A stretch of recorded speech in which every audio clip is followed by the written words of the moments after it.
inviting me to give a talk here, and especially since they're quite close to me. Maziar and Pierre are both collaborators on the work I'm going to present.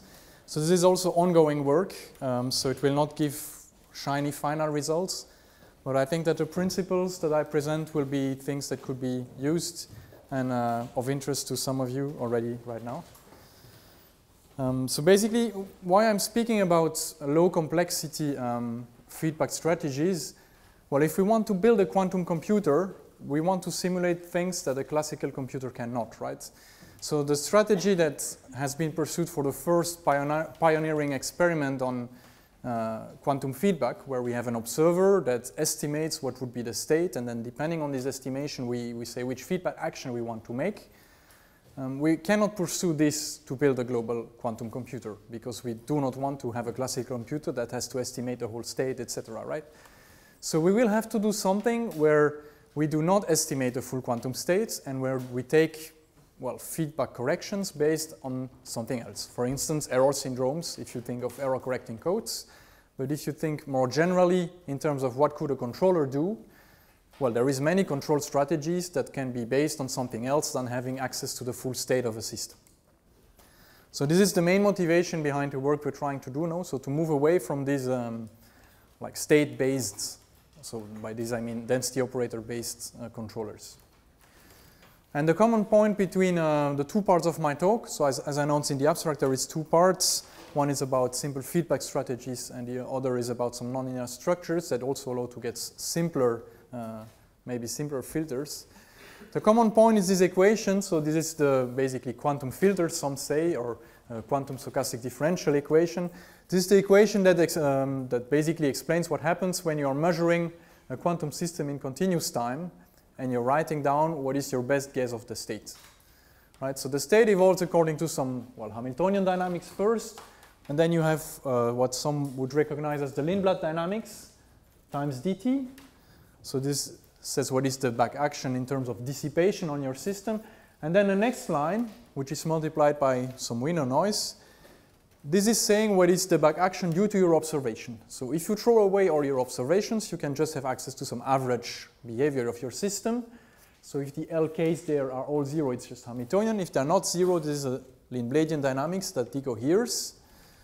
The fact that you have access to observations, it's like in discrete time when you have projective measurements, your state will shift stochastically to one or the other, and this depending on your measurement results.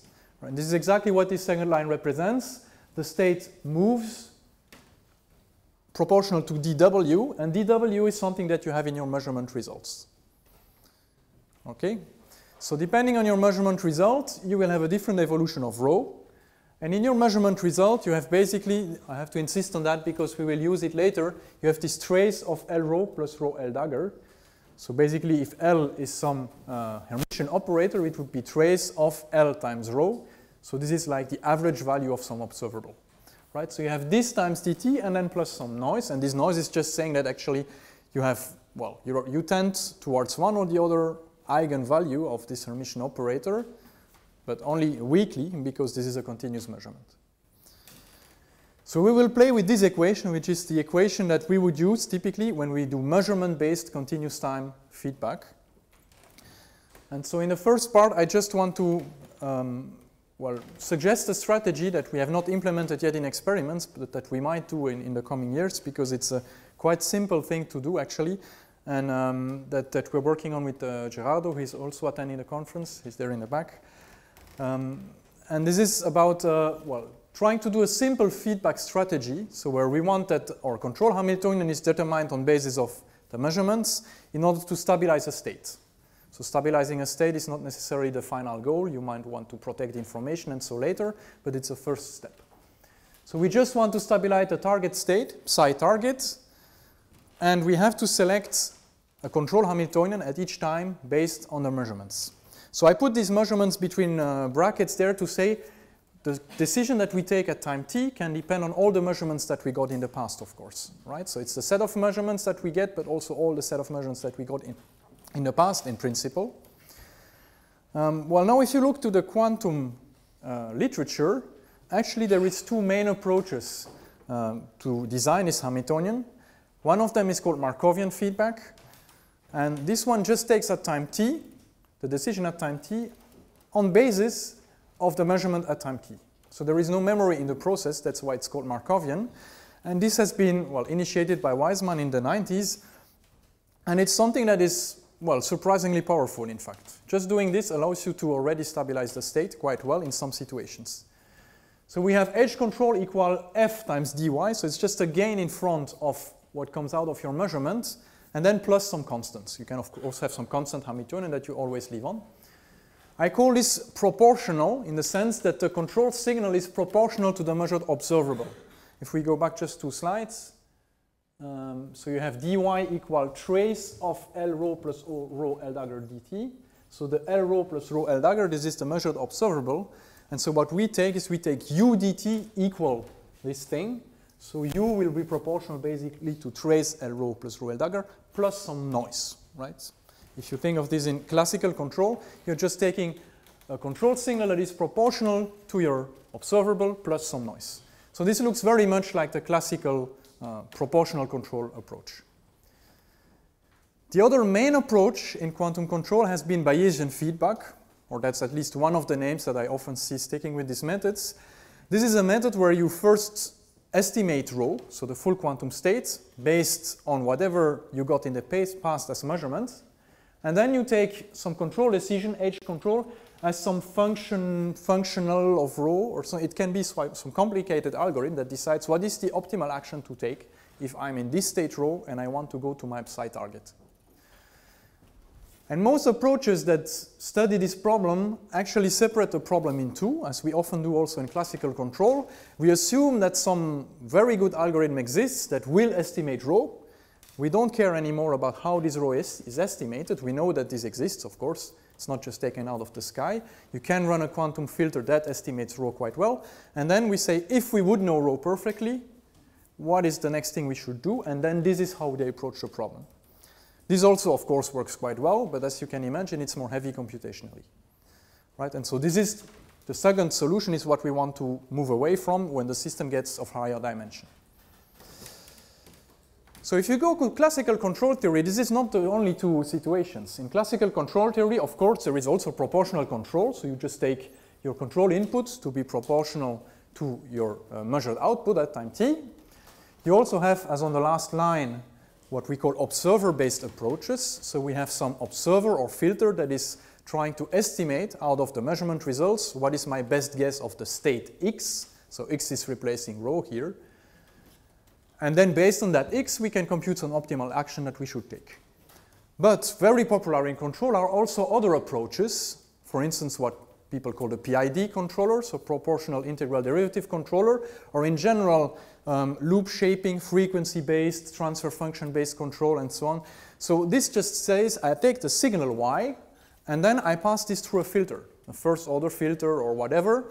There is some very complicated designs that you can do with just placing a few poles of these dynamics, and then you can reject noise very well. This is one approach that is used a lot for rejecting noise. So it seems quite appealing when you want to protect information to maybe take an approach that rejects noise very well. Okay? And so this red approach seems to be quite absent from the literature. I wouldn't swear that nobody tried, but it seems to be quite absent. And it is hard to approach when you go to, well, when you really include the stochastic character in the equations. So it's not that I want to say it's an omission. It's really something that is harder. And so this is why it needs some new work.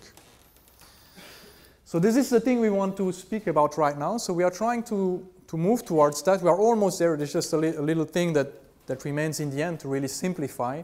But the idea is really this, so getting towards this red type of equations. So let me explain this on a qubit. And I will start with a proportional measurement. So if you take proportional feedback. So if you take a measurement of sigma z, okay, so this is well known, probably already longer, but I took this picture from a paper by Weismann in 2002. We suppose we have a qubit and we just measure sigma z. And what we want to stabilize is, well, any state on the Bloch sphere, let's say in the xc plane. Surprisingly, what this proportional feedback does very well, if you just take a gain proportional to the measurement output, control portion to the measurement output, you can stabilize very well any state on the equator. If you want to stabilize a state that is on the top or on the bottom, then you're doomed. So that's strange. You make a measurement of sigma z, and it's the eigenstates of sigma z that you have the hardest time stabilizing. This is due to the fact that you are restricting yourself to a proportional controller. If you only can do that, it's quite hard. I will come to that in a minute. So this is what Weismann depicted on this figure. So in red, what I call slightly in red, this is Bayesian feedback. So he included a little bit of decoherence. And so you can see that you can almost reach the block sphere. It is harder on these E and G points, but you can almost reach the block sphere if you allow yourself Bayesian feedback. If you only allow proportional feedback, so Markovian feedback, then it's these blue lines. And so you can see that on the sides it's quite big, but if you move, if your target moves towards an eigenstate, basically your fidelity goes down.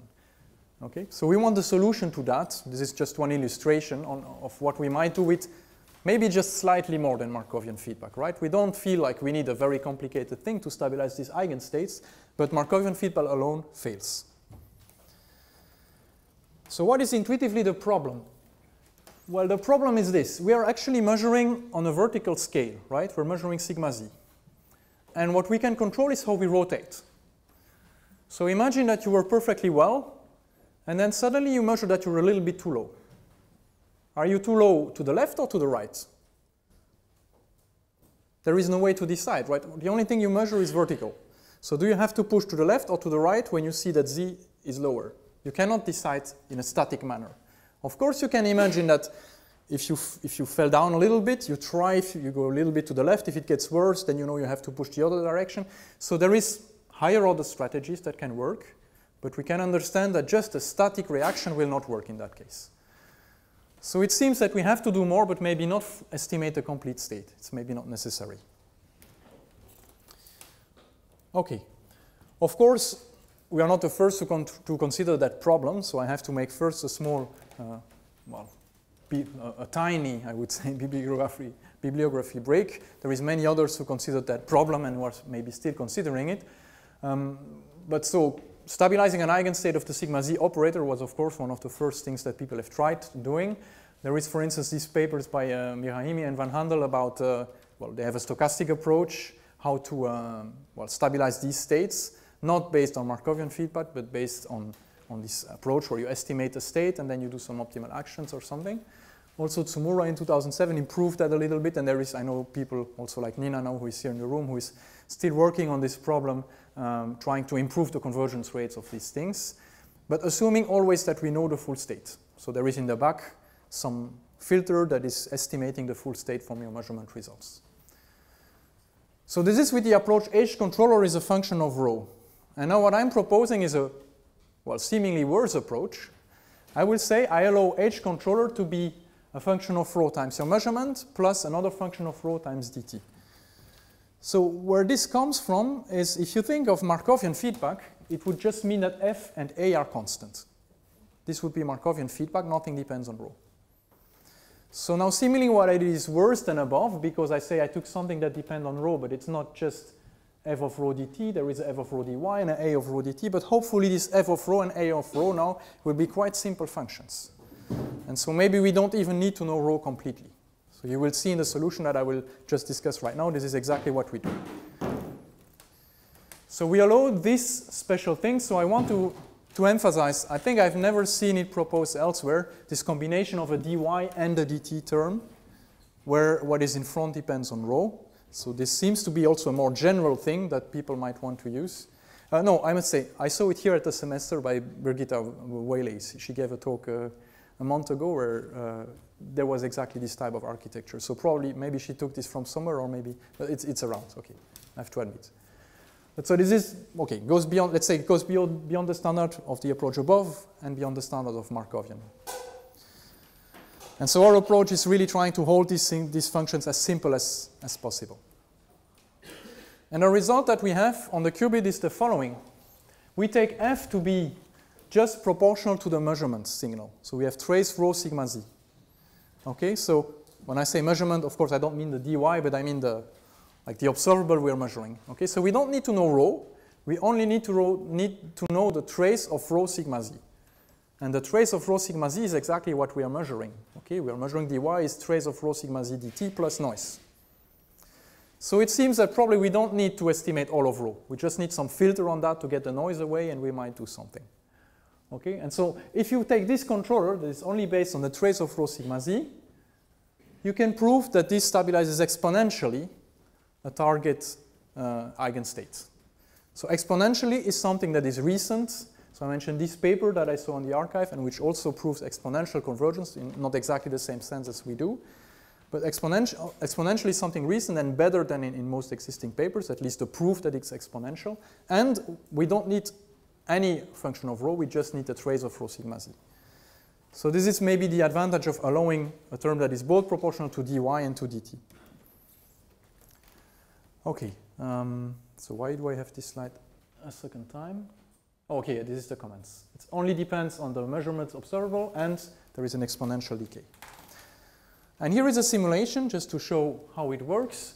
Right? So here is about 50 trajectories, I think. So you can see, of course, when we say exponentially, it's stochastically still. So you have some trajectories that take longer time and others less, but all this lies beneath some exponential curve. You can more or less guess the characteristic rates from the blue line here. That is just the average of these 50 trajectories. And how it looks in the block sphere is depicted there. So you see this stabilization actually goes to the right and seems to like turn a little bit on the top. So the trajectories that don't do that well, they seem to turn a little bit on the top. It seems that this is a general feature of Markovian feedback. Even if you stabilize a state on the side, it always seems that it stabilizes by coming from the same side. So it seems this is something that I didn't expect. We think it's exponentially stabilizing just straight, but actually it seems it always comes from the side, and we just recover this same thing here. All right, so this is if we assume that we know rho at each time, or at least trace of rho sigma z. Now you could say, well, of course we need to estimate that. And if you estimate just by a first order filter, so you just take a first order filter on your measurement, it still kind of works. So on that, we still have to work to try to make it more optimal.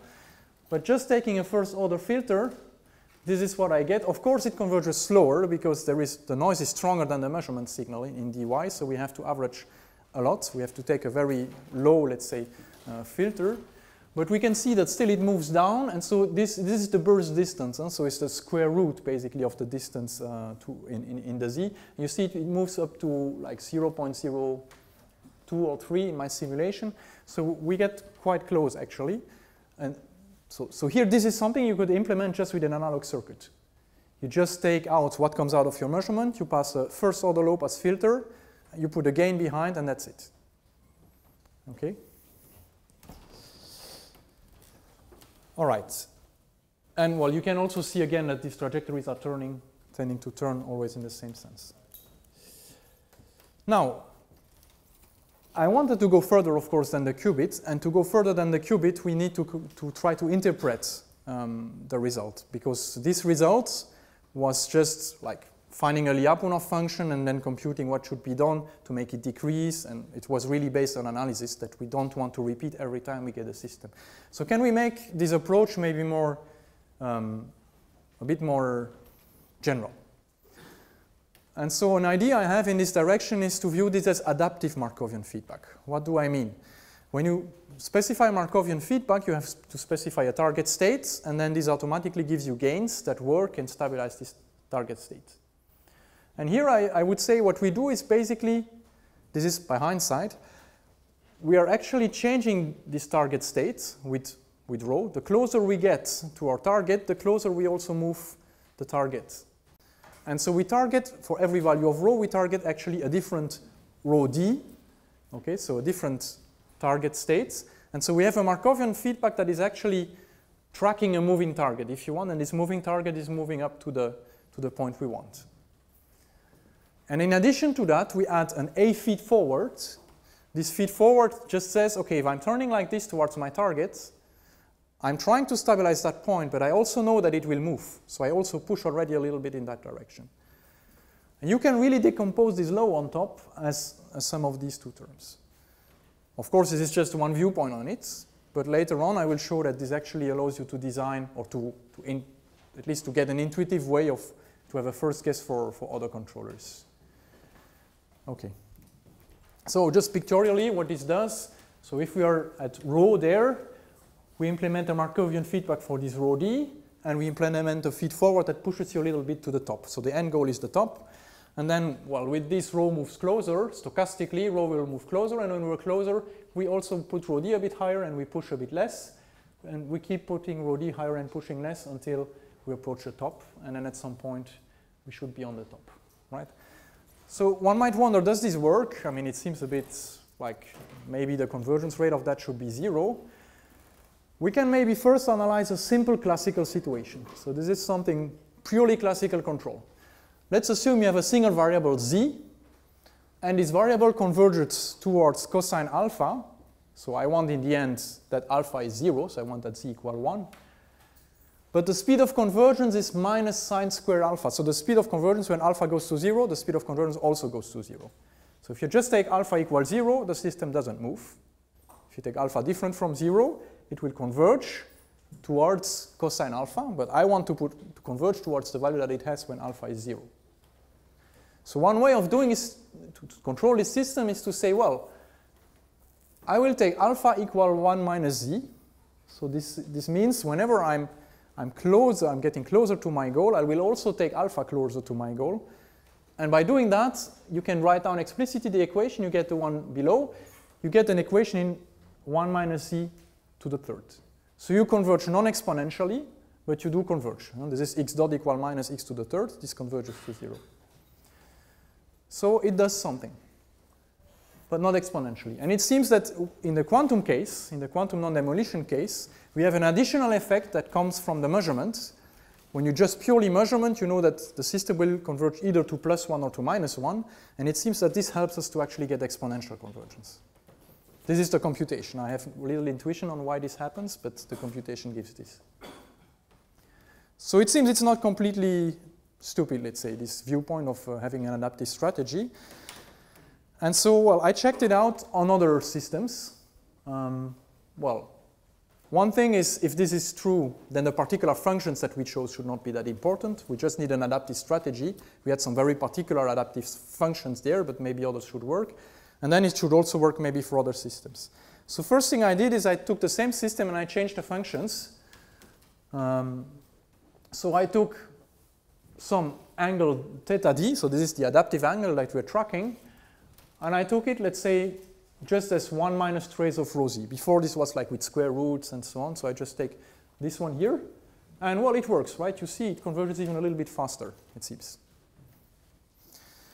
And then I took others.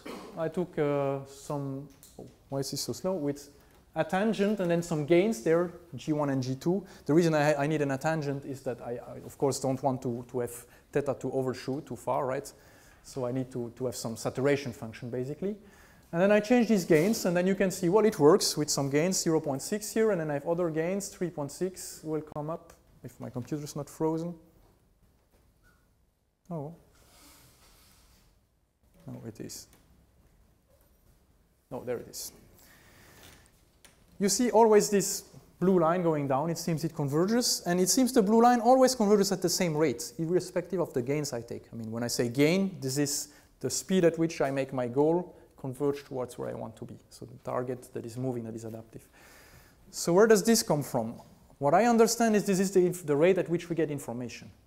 We can, of course, not converge faster towards the +1 state than the rate at which we get, well, the measurement information, whether we're converging to +1 or -1. So it seems that if you're doing something, what will ultimately limit you is the rate at which you get information about where you're going to. The rate at which your observer converges if you were using the observer-based approach. Okay, so it seems that this is really working, that there is something going on. Okay, now of course it switched a few slides.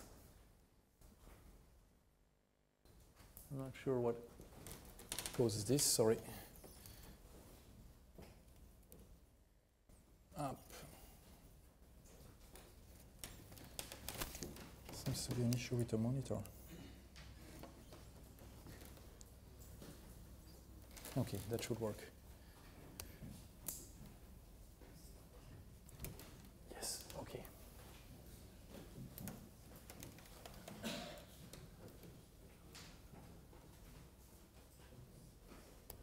So the next thing we can try is to stabilize something else, okay?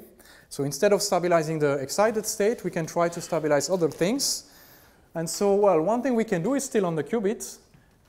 If you remember the picture that I showed, if you want to stabilize the excited or ground state, you cannot with Markovian feedback. If you want to stabilize a state that is close, you can, but the convergence will be very, very bad.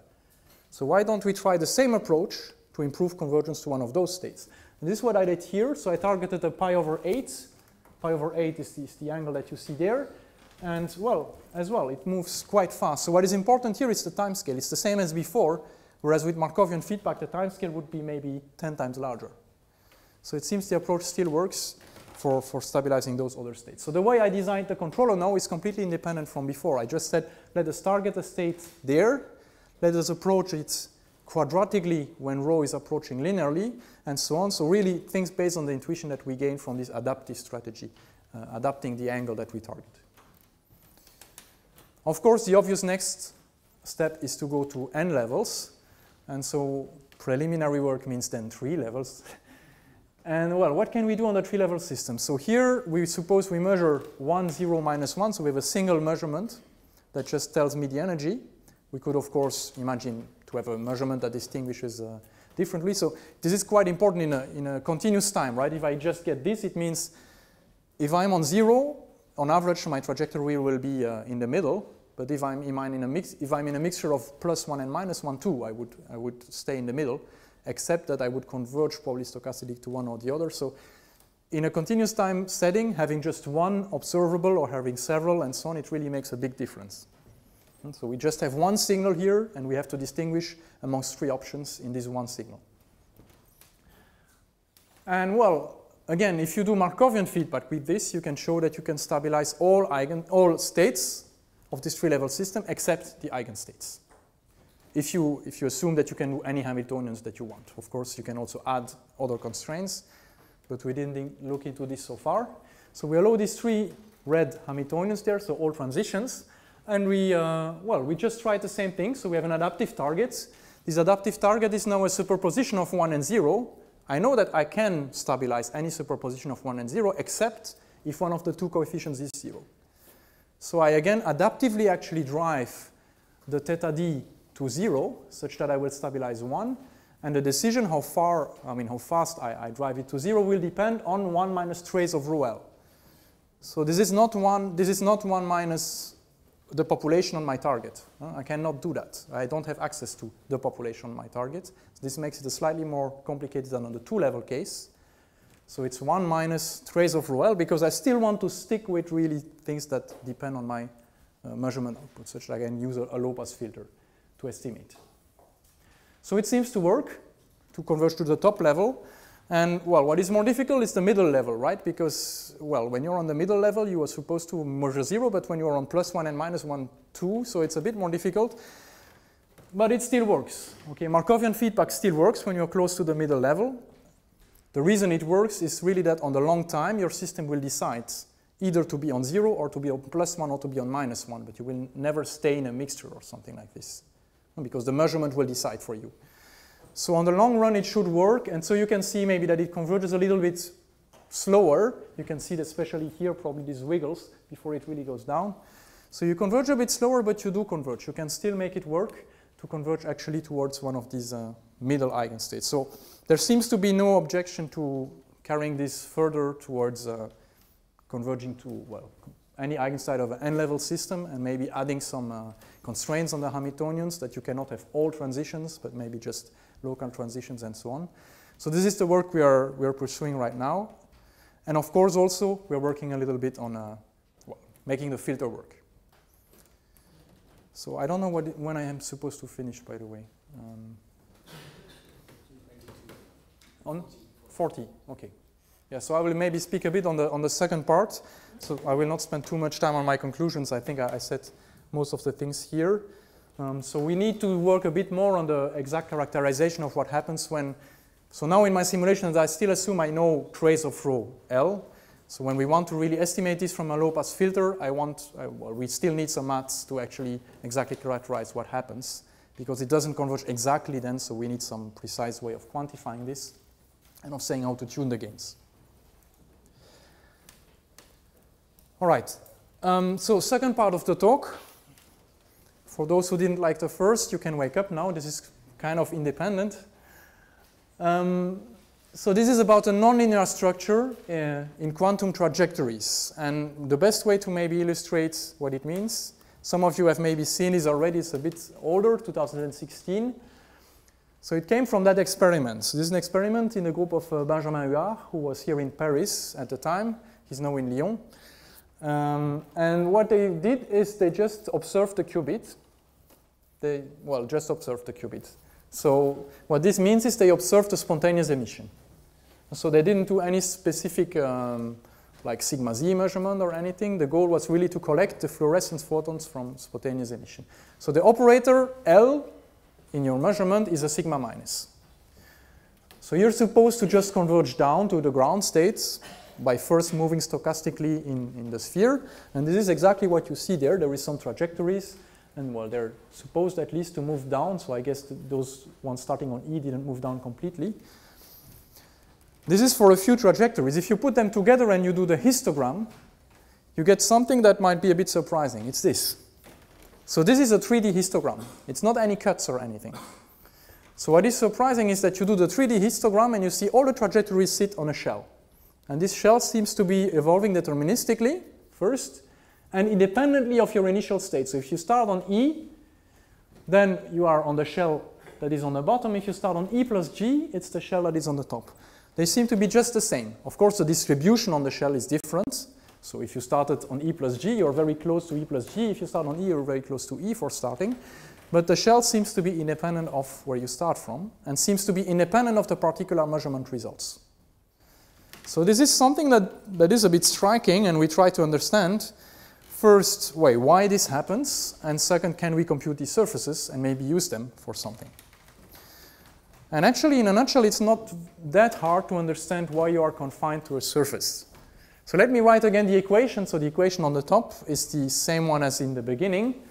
So you have a Hamiltonian that here was 0. You have this Lindbladian term and the measurement term that were in sigma minus. So basically, if dW was 0, of course, when you start from a point, you would just follow all the trajectories would just follow the same line, which is the average trajectory. When dW is 0, you have different trajectories depending on the measurement results.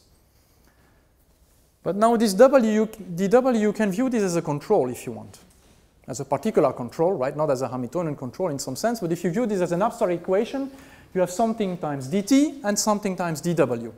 So this dW, why don't you replace this with the du, as if you could control the noise? And then you ask the question, if I can apply any control, where can I end up? So this is a question that is very standard in control theory. This is about reachability theories. You say, I have a system, I'm giving some structure, and then when I can choose my controller, any control function over time, where can I end up at a given time? And so here it's exactly the same. It's any possible control, except that we will not decide on the control. It's the measurement back action that will decide in our place. Okay? Now this is intuitively what we would think. And well, then ending up on a specific surface, it would mean is all the states that you can reach on a time t, would this be an open set like here on the left? Or would this be like all on the same surface like on the right? And so it would seem that on some occasions you would have the situations on the right. And in fact, well, this intuition holds true. You have to go to some theorems. You cannot just say, yeah, let's do that. Of course, you cannot replace noise by control and just say everything is okay. But there exists a theorem that was quite well known, but I was not aware of that. So the Stroke-Varalin theorem that says you can indeed do that. The support of the solutions of a stochastic differential equation, it will be equal to the support that you have when you replace all these noises by controls. Except you have to be careful, you cannot view this equation in the Ito sense, you have to view it in the Stratonovich sense. So you have to go to Stratonovich, well, you have to do a small transformation on your equations for those who don't want to use names and words. You have to do a small transformation on your equations and then you can perform this actually. You can actually have this viewpoint. And then of course, analyzing which states you can reach with the control system, this is something that has been studied a lot in the control community. And this is linked to some Lie algebra of the vector fields. So you say if I can move in this direction and in that direction, then what happens if I move a little bit here, a little bit there, a little bit back, and so on, and these combinations. And so there is these like commutators basically of vector fields. You check all commutators of vector fields, and this set gives you the set in which you can move. So there is an efficient way just by doing this to actually characterize where you can move. You have to translate this to the quantum equations and then do the commutators of the superoperators. But it's something that can be done without integrating anything, without integrating any equation. So instead of doing that, maybe let me just show you a few other examples where this happens. So first, the example of the qubit that we saw. We can treat two cases. There is the one on the left. This is the sigma minus operator. So you can measure it homodyne or heterodyne. In a heterodyne measurement, you have, of course, two measurement operators, the two quadratures. And on the right, we have the QND measurement, so a sigma z, and possibly if you want to consider it sigma z and I sigma z as well, to have two channels. In the sigma z case, you have the thing on the right, and, oh, it's not showing up. In the sigma minus case, you have the thing on the left. So this is the thing I showed you on the beginning in the experiment. We can actually compute that this should be the surfaces. We can compute at which rate these surfaces have to evolve. Of course, I have here the measurement efficiency. If the measurement efficiency is 1, we just stay on the block sphere. We don't move. So we always stay on a sphere, and this thing doesn't move at all. So the convergence rate here is related to eta also. Same on the top. And, well, for the rest, it's just shrinking towards the inside, right, at some rates. And you can show that for a qubit, this is the two cases, essentially. Of course, you can take a sigma x, it's the same picture turned, and so on. But it's essentially the two cases where you stay on a submanifold. If you have an operator like maybe -1, 1, 0, 1 or something, then you would just diffuse in all directions. Okay, let's say another example. Quantum non-demolition, there was the sigma z. We can also go to higher dimensions. So if you say that you have a set of commuting observables that you're observing, so m of them. This gives you a quantum non-demolition basis in which you measure. And in that basis, we will just write the operators Lk as the sum of Lkn dn dn, okay? Just as a notation. Well, you will also be on a manifold, and this manifold will be given by 3 piles of equation, and it will be of dimension m. So exactly as many diffusion directions as measurement operators, not more. Of course, not less, because there is m noises, so directly you can go in m directions, but not more either. And what you see is this. So one of the equations is the phase. So of course, if you measure, you expect that the phase, you do a sigma z measurement, you expect that the phase would not move, right? You just move to the inside, and the phase of an off-diagonal element does not change. Well, you can show that if you do more measurements on an n-dimensional system, some phases again will be conserved, and these are given by these equations, so maybe you don't have to look at the exact way of the equations. It's linear combinations of some off-diagonal elements in the matrix rho, which would remain constant. In a harmonic oscillator, it would give something like this. So remember I said it gives an m-dimensional manifold. A harmonic oscillator is something that is infinite dimensional. So if you take a harmonic oscillator and you measure position, you should stay on just a one-dimensional manifold. Whatever your measurement results, modulo the fact that this is infinite dimensional, and we would have to check everything maybe in some functional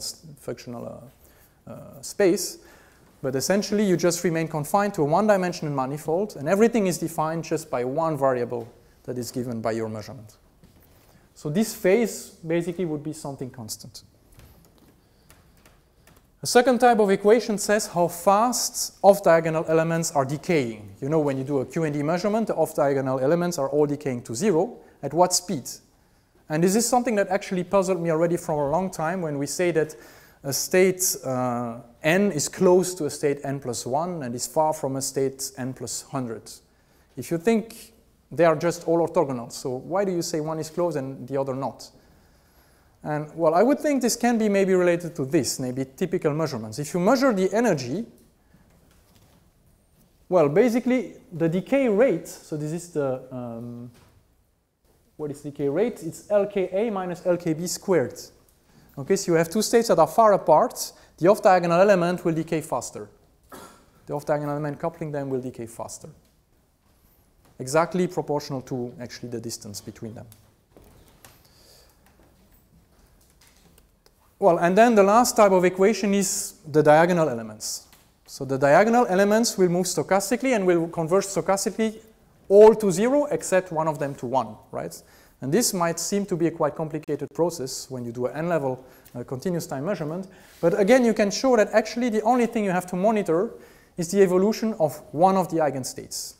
If you know the stochastic evolution of one of the populations, then actually this determines all the others in a deterministic way.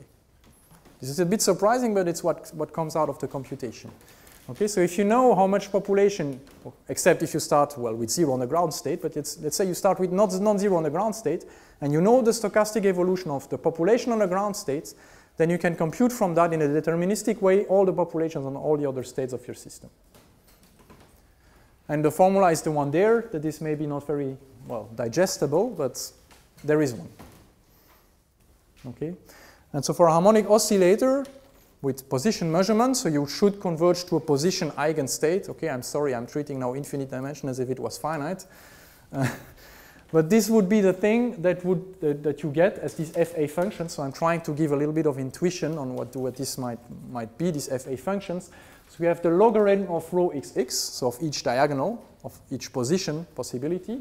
And you take the derivative of that with respect to x, right? Because x is a continuous variable.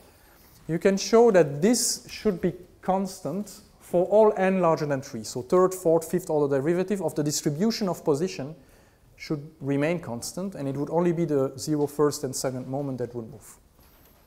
With, I mean, between brackets, because this is infinite dimensional, I treated it as if it was finite dimensional, but maybe this gives some intuition on what these f functions there mean. So if yeah. Yeah, well, it means Gaussians. No, it means Gaussians if you start Gaussian. But if you start completely crazy, you have the same. So that's maybe a bit surprising. No, you're right. I mean, if you start Gaussian, this means Gaussians. You're completely right.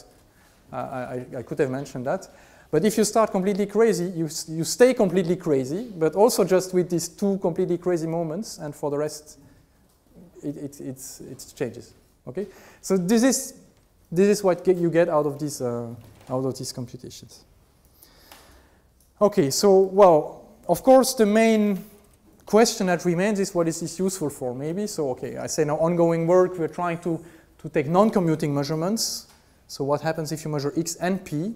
It seems that you should be in a 4-dimensional manifold for a harmonic oscillator then, so we're trying to see what this could be, because it's more interesting, of course, non-commuting observables, what could happen in that case.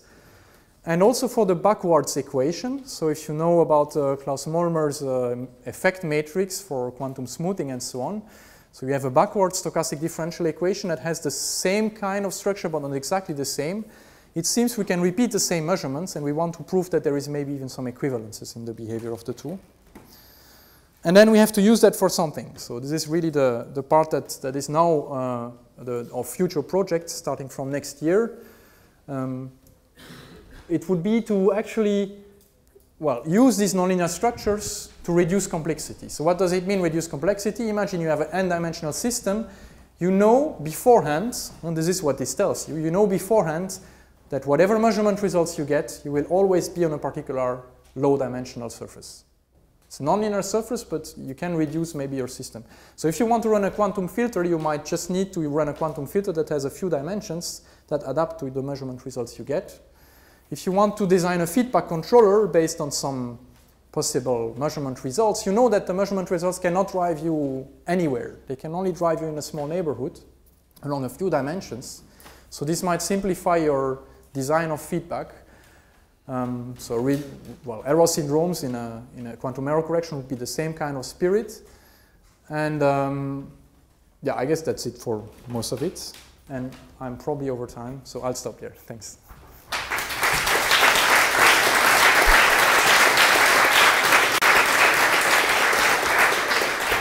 So thank you, Alain. And one question. Thanks, Alain. I have many questions, but just one for now, and then I'll catch you. You started off with the motivation on which I couldn't agree more, like we can't rely on knowledge of the full state as we scale up the system. So I was wondering, in reference to the state stabilization, and if you think about stabilizing entangled states on qubits, do you have a sense on how, whether, maybe whether, your strategy can extend to multi-qubit systems? Yeah, this is of course one of the goals we have. Yeah. I think it was on the conclusions I skipped. So we have two main goals now to extend this. Even for just two, if you can do it with just so local we didn't control? work that out. So the Threelevel case, I worked it out last week. Ah, okay. Okay, so this is the state of work. Yeah, definitely, I think if we want to do something useful for quantum information, there is two goals we should have. One of them is stabilizing entangled qubits, especially distant entanglement, because this would be used in modular approaches and so on. Yeah. And the other would be to stabilize manifolds that are protected, like. Yeah, with reasonable control. So Yeah. you'd like to put in. Yeah, yeah. So this is the this is the longer term goals, of course, Okay. for Fair these enough. approaches. Thank you. Another question? Yes, Klaus. I think I can shout. Okay. So you Shout, have please. only few dissipation operators that would allow you to get these lower dimensional manifolds. Yeah. How does that depend on the Hamiltonian in your master equation? You probably have no Hamiltonian at all. Yeah, yeah. Can you put one and still get a sub-dimensional manifold? That's a very good question. Yeah, indeed, I put a little bit stuff under the rug. It's mostly because of time. I didn't want to go into details.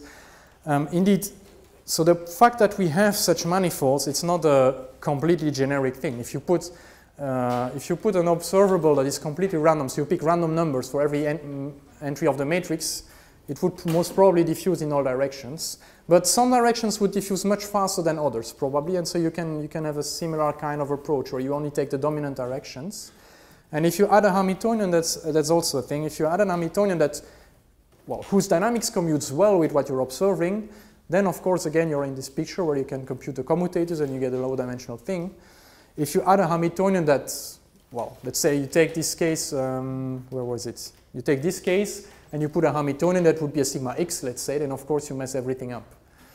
So when we go to feedback, this is the main hurdle we have to actually tackle. When we add a feedback Hamiltonian to this, how can we, do a reasonable feedback without imposing it just for the beauty of the thing?